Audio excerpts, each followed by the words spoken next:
ya? Masih ada semangat ya? Oke, baik. Sebelum kita mulai pembelajaran, mari kita mendengarkan satu lagu.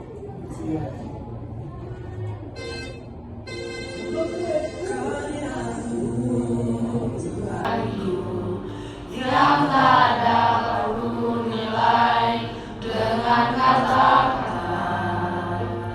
kasih-Mu Tuhan besar padu. Dalam hadirat-Mu ku ingin selalu, dalam rencana-Mu ku ingin selalu.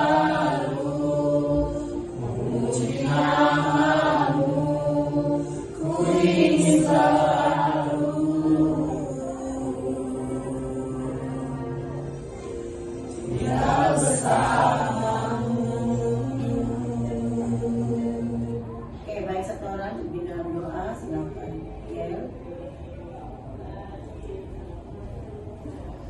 Mari teman-teman kita bersatu dalam doa. Ya, terima kasih Tuhan yang kita mau belajar agama ya Tuhan. Berkatilah yang Mas yang akan belajar kami Tuhan. Dari awal tengah hingga akhir. Terima kasih ya Tuhan yang dia. Baik, terima kasih Gila. Kita absen dulu ya, semua hadir? Hadir. Nanti semua sehat ya, walaupun cuaca tidak kurang baik di Jakarta ya. Oke, baik. Nah, sebelum kita mulai pembelajaran, kita perlu tahu dulu tujuan pembelajaran. Model pembelajaran kita hari ini adalah Discovery Based Learning. Nah, mengapa kita mempelajari materi hari ini adalah untuk menjelaskan pandangan Alkitab terhadap iptek. Kedua, peserta didik mampu menjelaskan perkembangan iptek itu adalah bagian dari anugerah Allah. Yang ketiga, peserta didik mampu menunjukkan perilaku yang arif terhadap iptek.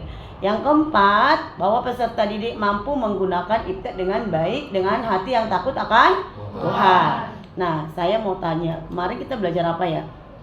Tentang iptek ya, yang minggu lalu, yaitu apa pengertian iptek menurut Kamus Besar Bahasa Indonesia. Ada yang masih ingat? Teknologi. Itu seperti apa contohnya? Masih ingat nggak? Masih. Coba satu orang. Handphone. Apa lagi? Televisi. Televisi apa lagi? Oke, bagus. Berikan tepuk tangan. Oke. Pokok materi kita hari ini adalah lanjutan dari materi minggu lalu, yaitu apa? Pandangan Alkitab terhadap ilmu pengetahuan tadi. Yang kedua, bagaimana sikap pelajar Kristen terhadap iptek. Nah, saya mau tanya, kemarin kita belajar apa ya? Tentang iptek ya, yang minggu lalu, yaitu apa pengertian iptek menurut Kamus Besar Bahasa Indonesia. Ada yang masih ingat? Teknologi. Itu seperti apa contohnya? Masih ingat nggak? Masih. Coba satu orang. Handphone. Apa lagi? Televisi. Televisi apa lagi? Oke, bagus. Berikan tepuk tangan. Pokok materi kita hari ini adalah lanjutan dari materi minggu lalu, yaitu apa? Pandangan Alkitab terhadap ilmu pengetahuan tadi. Yang kedua, bagaimana sikap pelajar Kristen terhadap iptek. Nah, nanti di dalam pembelajaran kita ini ada 3 asesmen penilaian. Yang pertama apa?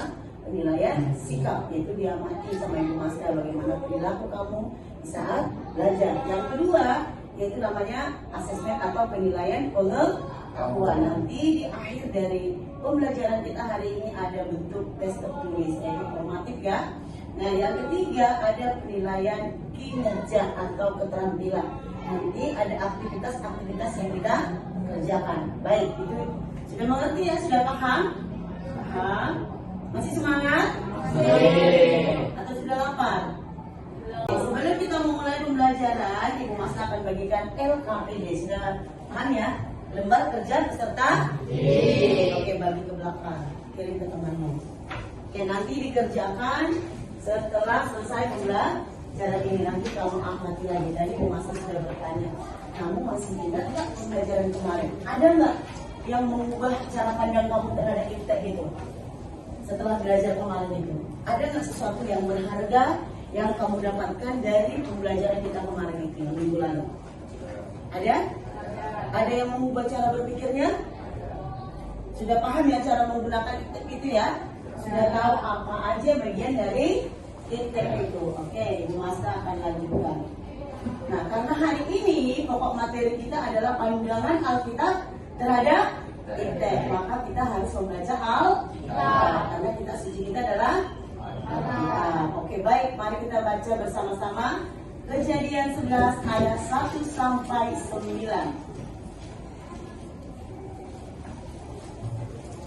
Semua bawa Alkitab? Terima kasih. Oke, 1, 2, 3. Menara Babel. Adapun seluruh bumi, satu bahasanya dan satu logatnya. Maka berangkatlah mereka ke sebelah timur dan menjumpai tanah datar di tanah Sinear. Lalu menetaplah mereka di sana. Mereka berkata seorang kepada yang lain, marilah kita membuat batu bata dan membakarnya baik-baik. Lalu bata itulah dipakai mereka sebagai batu dan berkatalah segala yang juga kata mereka, marilah kita dirikan bagi kita sebuah kota dengan sebuah menara yang puncaknya sampai ke langit. Dan marilah kita cari nama supaya kita jangan terserak ke seluruh bumi. Lalu turunlah Tuhan untuk melihat kota dan menara yang didirikan oleh anak-anak manusia itu. Dan Ia berfirman, mereka ini satu bangsa dengan satu bahasa untuk semuanya. Ini barulah permulaan usaha mereka. Mulai dari sekarang, apapun juga yang mereka rencanakan, tidak ada yang tidak akan dapat terlaksana. Baiklah kita turun dan mengacaukan di sana bahasa mereka, sehingga mereka tidak mengerti lagi bahasa masing-masing. Demikianlah mereka diserahkan Tuhan dari situ ke seluruh bumi, dan mereka berhenti mendirikan kota itu. Itulah sebabnya sampai sekarang nama kota itu disebut Babel, karena disitulah dipercayai Tuhan bahasa seluruh bumi, dan dari situlah mereka diserahkan Tuhan ke seluruh bumi. Oke, baik, itu cerita tentang menara Babel. Sudah pernah mendengar cerita di sekolah minggu ya? Sudah pernah mendengar? Sudah. Atau di ibadah umum ya, udah masih ibadah remaja ya? Sudah, berarti sudah ada cerita tentang menara Babel. Tadi Ibu Master perhatikan di ayat terakhir disampaikan apa? Tuhan mengacaukan bahasa mereka. Supaya apa? Mereka bisa saling mengerti satu dengan yang lain. Nah, kamu tinggal di Jakarta tentu sudah sering melihat gedung-gedung pencakar langit. Nah, Ibu Master mau bertanya, apa perbedaan bangunan yang dibangun di Jakarta dengan yang dibangun di Menara Babel tadi? Ada yang bisa menjawab nggak? Menara Babel untuk kesombongan. Misalnya Bu, Menara Babel untuk kesombongan, sedangkan gedung pencakar langit itu untuk memajukan suatu kemajuan dalam bidang pendidikan atau menyediakan sebuah fasilitas. Oke, baik, makasih. Benar. Nah, Menara Babel tadi adalah untuk apa? Kesombongan, untuk menyamai Tuhan. Mereka berusaha mau sama dengan Tuhan. Sedangkan gedung-gedung pencakar langit yang ada di Jakarta biasanya dijadikan jadi tempat tinggal karena kekurangan lahan ya, atau kantor-kantor atau hotel atau mall-mall gitu ya, bukan untuk menyamai Tuhan. Nah, dua-dua ini adalah sama-sama contoh dari ilmu pengetahuan. Orang-orang yang membangun kedua bangunan ini adalah orang-orang yang pintar, orang-orang yang cerdas, orang-orang yang memiliki ilmu pengetahuan. Ini salah satu contoh dari ilmu pengetahuan. Tapi yang berbeda di sini adalah sikap atau manfaat dari bangunan tadi, cara penggunaannya untuk apa diperuntukkan. Nah, ini yang membedakan antara Menara Babel dan gedung-gedung pencakar langit yang ada di Jakarta pada khususnya ya. Oke, sekarang kita lihat Kejadian 6 ayat 9 sampai 22 tentang kisah Nuh yang taat dalam menggunakan ITEK. Nah, mungkin kamu sudah pernah dengar cerita Nuh ya? Sudah pernah dengar cerita Nuh? Siapa yang sudah pernah dengar? Ada yang mau ceritakan nggak? Seperti apa kisah Nuh itu? Tentang apa kisah Nuh itu? Oke, silakan Noli. Menyelamatkan orang-orang yang percaya Tuhan dan untuk menyelamatkan hewan atau tumbuhan. Nah, kemudian Nuh itu patuh kepada Tuhan. Dia itu membuat batra di atas bukit. Tapi orang-orang sekitarnya mengatakan Nuh itu orang gila. Nah, Nuh itu tetap bilang kalau misalkan Tuhan itu ingin memberikan sebuah bencana supaya kalian itu bertobat, tapi orang-orang itu tetap tidak mau. Akhirnya setelah Bahtera itu jadi, Nuh itu mengajak keluarganya dan hewan-hewan sepasang untuk naik ke Bahtera. Setelah itu Tuhan memberikan bencana air bah selama 40 hari. Lalu setelah bencana selesai, akhirnya Nuh dan keluarganya serta makhluk hidup itu selamat, dan Tuhan memberi janji yaitu sebuah pelangi sebagai petanda bahwa Tuhan tidak akan memberikan air bah kembali. Oke, baik, terima kasih. Dia salah satu anak sekolah minggu yang selalu mendengarkan guru sekolah minggunya, dan saya yakin anak-anak yang di sini juga sama semua ya. Pernah dengar sekolah minggu kan tentang Nuh ya? Kalau tidak ada karya dari si Nuh, mungkin kita tidak ada sampai hari ini. Benar nggak itu? Nah, waktu itu si Nuh sampai dituduh gila, tapi karena dia memiliki hati yang taat dan tujuannya itu benar, maka apa yang dilakukan adalah bermanfaat bagi banyak orang. Ternyata orang menuduh si Nuh itu dia tidak gila hormat, tapi ada misi dia yang baik dalam membuat apa? Bahtera itu yang sangat besar itu, bahkan istrinya sendiri aja pun kayak merasa kayak ini suami saya udah gila gitu ya. Tapi karena dia adalah seorang tokoh yang sangat taat, maka dia kerjakan dengan hati yang takut akan Tuhan. Jelas dari dua cerita tadi Ibu Mas hanya angkat dua cerita dari Alkitab. Sebenarnya banyak ya tokoh-tokoh yang taat dan yang tidak taat, tapi dari dua tokoh ini karena sangat familiar kita dengar, sering kita dengar, ada yang bisa sebutkan yang apa perbedaan Menara Babel dan Nuh tadi. Kalau Menara Babel dibuat untuk menyaingi Tuhan, kalau Bahtera Nuh dibuat atas dasar perintah Tuhan. Oke, beri tepuk tangan, bagus. Walaupun kurang sehat, tapi tetap semangat, gitu ya. Oke. Kita lanjut ya. Nah, kita baca kitab Amsal 1 ayat. Di situ ada pesan-pesan yang kita dapatkan tentang ilmu pengetahuan. Karena hari ini materi kita adalah pandangan Alkitab terhadap ilmu pengetahuan. Kita akan lihat di sini dikatakan di sini 1. Sumber ilmu pengetahuan itu adalah Allah. Jadi yang dilakukan Menara Babel itu salah. Tidak boleh menyamakan diri dengan Allah. Kenapa? Sumber pengetahuan itu adalah siapa? Itu kan itu sendiri yang memberikan kepada pendiri Menara Babel tadi, tapi mereka lupa. Yang kedua, ilmu pengetahuan itu menurut pandangan Alkitab adalah mengembangkan diri. Tapi bukan berarti mengembangkan diri untuk menduakan Tuhan atau menyayangi Tuhan, enggak ya.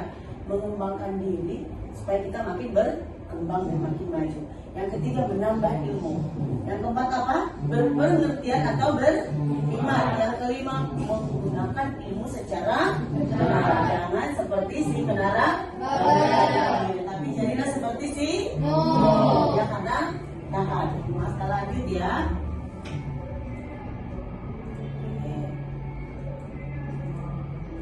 Nah, Amsal 1 ayat 1 sampai 7 itu ayat hafalan. Amsal 1 ayat 7. Apa itu isinya? Takut akan Tuhan adalah permulaan pengetahuan, tetapi orang bodoh menghina hikmat dan didikan. Oke, dari ayat Amsal 1 ayat 7 jelas kita lihat di situ apa? Ada perintah di situ apa? Menerima didikan. Baru apa? Kebenaran, keadilan, dan kejujuran. Nah, ada di situ perilaku di dalam pendidikan itu, dalam pengetahuan itu. Lalu mendengar dan menambah ilmu. Ada di situ pertimbangan, itu takut akan Tuhan adalah permulaan pengetahuan. Di situ digunakan hikmat. Tahu hikmat ya? Jadi kita tahu memilah mana yang benar, mana yang salah. Yang terakhir, mempunyai rasa hormat dan takut akan Tuhan. Bukan berarti takut yang seperti sering kita alami, yang aduh takut ada setan di situ, nggak seperti itu. Takut dalam hal ini artinya adalah apa? Taat kepada Tuhan. Segala sesuatu yang kita lakukan pertimbangannya siapa? Apapun itu bukan Ibu Masda, tapi pertimbangannya adalah Tuhan. Oke, Ibu Masda lanjut. Nah, di sini ada beberapa gambar yang kamu lihat. Ada satu nih gambarnya nih. Dia sedang ngapain? Menggunakan apa? Laptop. Apa lagi? Gurunya seperti Ibu Masda menggunakan fokus, ya kan? Yang ini ngapain? Dulu seperti ini, sekarang seperti ini. Itu ngapain? Berkomunikasi ya. Dulu pakai telegram atau pakai surat. Kalau sekarang ya masih ada yang nggak pakai surat di sini, surat cinta-cintaan kali ya. Masih ada? Ngomong cinta mas sama pasangannya pun sudah pakai. Aku sayang kepada kamu, kirim pesan bunyi. Kata si Mario dibaca dibalas. I love you, dikirim gambar apa lagi? Emoji ya, emoji love ya kan. Oke, kita lanjut yang di bawah. Nih ngapain? Membuat satu perangkat ya. Itu apa perangkat seperti komputer, lampu, bisa ya. Yang ini ngapain? Itu biasa kamu bermain gawe ya. Di sini ada yang ketangkap HP-nya. Ada belajar, mudah-mudahan nggak ada ya. Gunakanlah HP pada tempatnya. Kalau gurunya nggak memperbolehkan, jangan digunakan. Nah, ini kebiasaan yang sangat buruk menurut saya.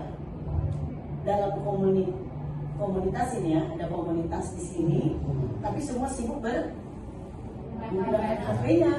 Nah, jangan-jangan mereka saling japri-japrian ya kan, yang temanku yang ini bau, ya kan? Jadi salah menggunakan, saling menggibah teman dalam satu komunitas. Boleh nggak seperti itu? Nggak boleh, ini nggak boleh ditiru ya. Oke, sekarang kita mengerjakan aktivitas 1 dalam pertemuan ini. Nanti kamu perhatikan di catatannya di buku paketmu. Di situ ada kolom. Nah, dan kamu tulis di catatan kamu seperti yang ada di buku paket tadi. Silakan kerjakan, saya kasih waktunya 10 menit.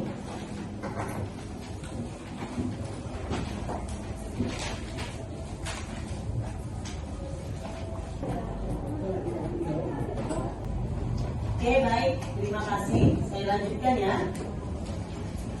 Kita baca 1 Korintus 6 ayat 12.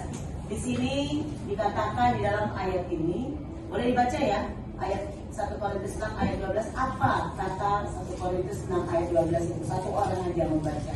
Ayo saudara. Oke, boleh. Segala sesuatu halal bagiku, tetapi bukan semuanya berguna. Segala sesuatu halal bagiku, tapi aku tidak membiarkan diriku diperhamba oleh suatu apapun.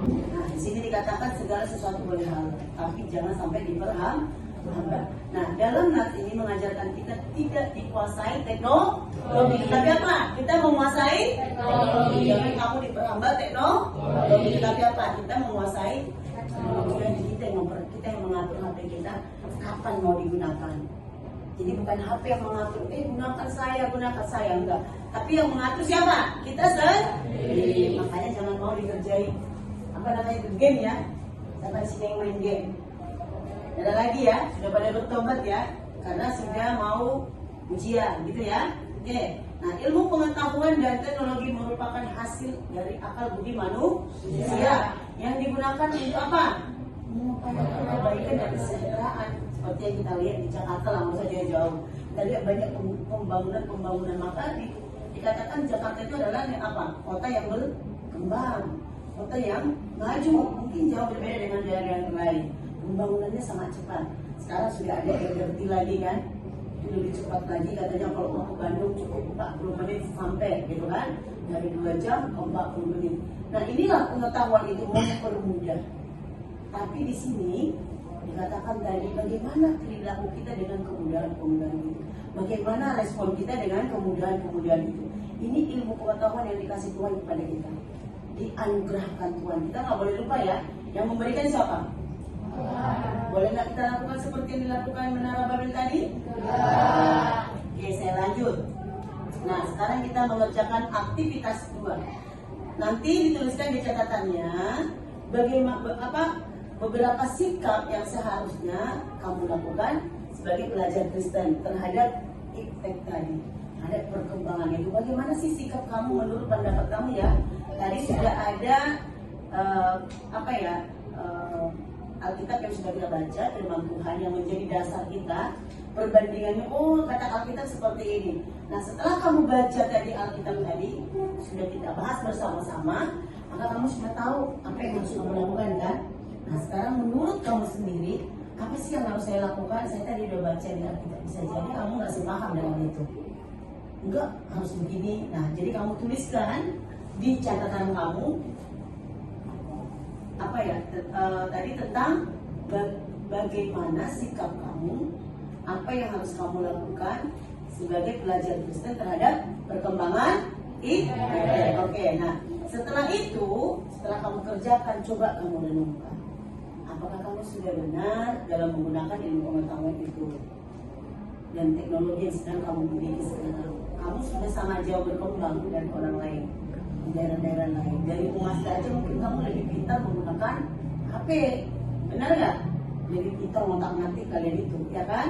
Nah, mulai sekarang coba renungkan, apakah kamu sudah benar menggunakan anugerah yang dikasih Tuhan itu, hadiah yang dikasih Tuhan itu?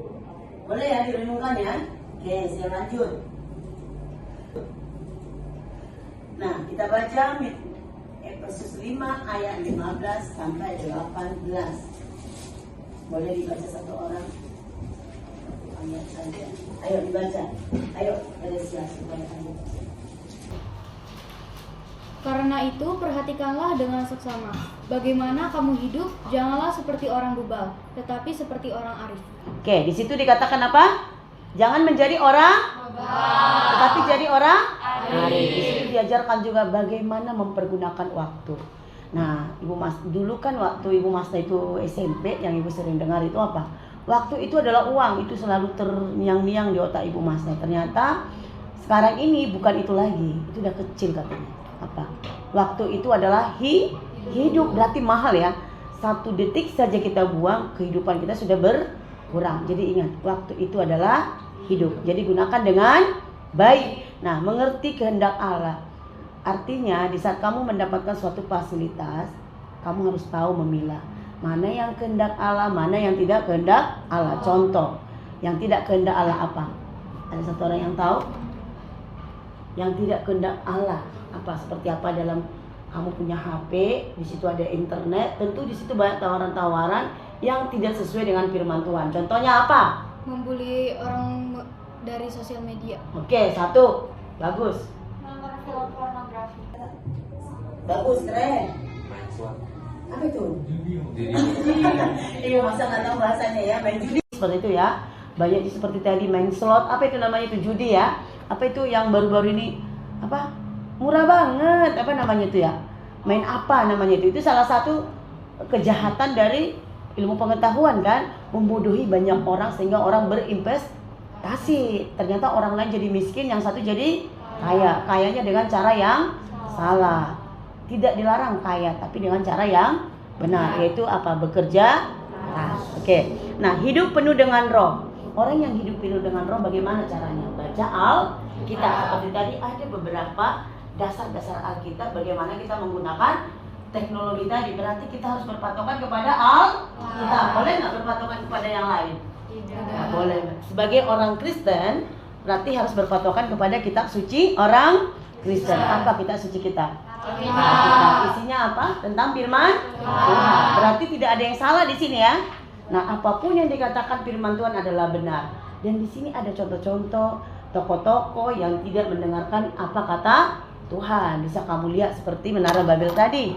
Yang terjadi apa? Hancur kan? Sia-sia apa yang mereka lakukan. Lihat yang dilakukan Nuh. Menguntungkan banyak orang nggak? Jadi berkat nggak? Jadi berkat. Oke, saya lanjut ya. Nah, pembelajaran kita hari ini sampai di sini saja. Untuk itu ada refleksi. Nanti kita saksikan film secara bersama-sama. Ada 2 film di dalam link ini. Setelah kamu saksikan kedua film ini, buatlah sebuah karya kreatif dalam bentuk puisi. Siapa di sini pernah berpuisi? Ada yang pernah ikut lomba puisi nggak? Belum, Bu. Literasi ada ya. Saya berharap kalian bisa bikin satu puisi berliterasi di lapangan, di depan guru-guru, di depan teman-teman kamu yang hampir 1000 orang. Dimulai dari situ dulu. Nanti lama-lama bisa tampil di depan banyak orang. Oke ya. Nah, buat sebuah karya kreatif dalam bentuk puisi sebagai ucapan syukur kamu, wujudnya bagaimana mewujudkan rasa syukur itu. Nah, atas kehadiran kemajuan teknologi bagi kita. Boleh ya dikerjakan. Ini refleksi, kamu nonton nanti ada 2 link video di situ. Kamu nonton filmnya, apa yang kamu dapat dari film itu, apa yang kamu lihat untuk kehidupan kita ya. Bisa dipahami? Nah, untuk itu saya mau satu orang menjelaskan kesimpulan materi kita hari ini. Ada yang bisa? Silakan. Oke, silakan maju ke depan.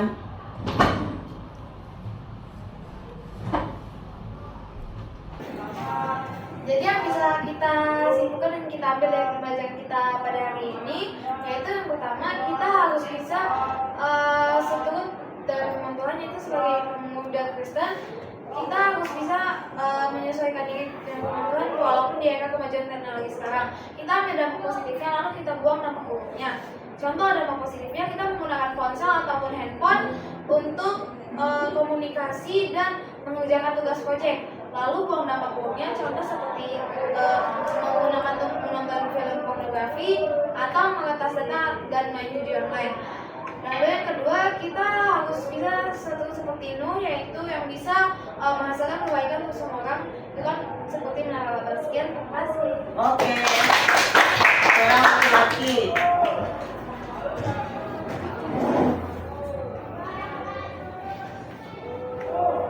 Berikan semangat dulu. Jadi kesimpulan dari materi hari ini adalah kita sebagai pemuda di era modern ini kita harus bisa bijak dalam menggunakan iptek. Kita tidak boleh seperti orang-orang Babel yang menggunakan iptek untuk menyaingi Tuhan ataupun menjadi sombong. Tapi kita harus menjadi seperti Nuh, yaitu menggunakan iptek dan kepintaran untuk membantu banyak orang. Terima kasih. Akan tugasnya di rumah. Ini ada kesimpulan kita tarik bersama-sama, kita baca bersama-sama. 1, 2, 3. Iptek adalah anugerah yang harus kita syukuri dengan cara kita bersikap arif dalam menggunakan iptek dan semua untuk memuliakan nama Tuhan. Dalam penggunaan media teknologi sebagai bagian dari iptek, gunakanlah dengan bijak dan dengan takut akan Tuhan, berdasarkan pada nilai-nilai moral yang berlaku pada masyarakat. Oke, terima kasih. Minggu depan kita ada penilaian formatif tes tulis dalam bentuk uraian. Soalnya 10 ya. Nah, soalnya dari mana Ibu? Dari materi yang sudah kita baca hari ini, yang sudah kita pelajari hari ini. Terima kasih untuk waktunya hari ini. Saya harap dengan kita belajar tentang ilmu pengetahuan, sudah tahu cara menggunakan yang baik dan benar, dan bisa bermanfaat bagi banyak orang, bukan hanya untuk diri kita sendiri. Karena kita adalah sebagai apa? Agen-agennya Tuhan. Berarti membawa suatu perubahan. Oke, untuk hari ini terima kasih. Tuhan Yesus memberkati. Tetap semangat. Satu orang memimpin doa. Silahkan. Tadi laki-laki kan? Sekarang perempuan. Boleh Olivia? Mari teman-teman, saya dan kita semua bersatu dalam doa. Bapak Mbak, terima kasih Tuhan, Kau sangat baik, amat baik ya Bapak, di mana kami sudah menyelesaikan pembelajaran agama Kristen kami ya Bapak. Engkau bantu berkati campur tangan ya Tuhan, agar setiap materi yang diberikan oleh Bu Masda dapat kami ingat, dapat kami mengerti, dan dapat kami terapkan. Engkau yang bantu campur tangan ya Tuhan, kehidupan kami masing-masing, terlebih guru kami Bu Masda ya Tuhan. Engkau yang bantu berkati campur tangan, dan ya Bapak, bila ada teman kami yang sakit, kami campur tangan agar lekas sembuh, berkatilah juga kegiatan kami selanjutnya agar dapat berjalan yang lancar dari awal hingga akhir. Ampunilah segala dosa yang kami perbuat, sengaja maupun tidak sengaja. Terima kasih Bapak, terpujilah nama-Mu hanya di dalam nama Tuhan Yesus Kristus. Haleluya, amin. Oke, terima kasih Oli. Tuhan Yesus memberkati. Sampai di sini pembelajaran kita hari ini.